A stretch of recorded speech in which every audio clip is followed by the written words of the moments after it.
Thank you, Mr. Chair. Thank you, Mr. Grijalva, for the time. I rise to support the reauthorization of the Magnuson-Stevens Act, but not the bill we have before us today.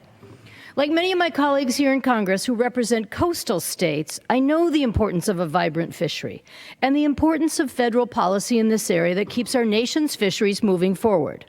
I live on a small offshore island, and many of my neighbors make their living as fishermen, as do many of my constituents. The most lucrative fishery in my area is for lobsters, and it is one of the most successful and sustainable fisheries in America because lobstermen and women have taken the long-term view. It is so successful and so sustainable because it's been carefully regulated for decades. Strict rules have led to bigger and bigger catches and rising income for fishermen. This fisheries is proof that building a strong fishery happens first by ensuring there is a resource for fishermen to harvest.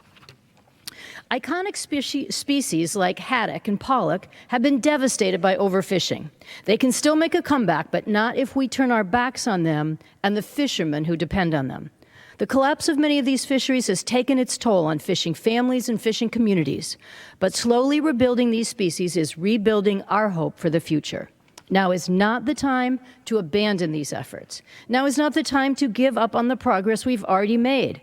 The only way to guarantee healthy fishing communities over the long term is to rebuild the fish stocks using science-based methods, and I'd ask my colleagues to support more funding for science.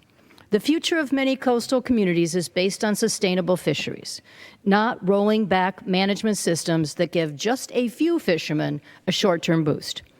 I urge my colleagues to support many of the amendments that will be on the floor this afternoon that will try to improve this legislation, and I urge a no vote on the underlying bill. I yield back.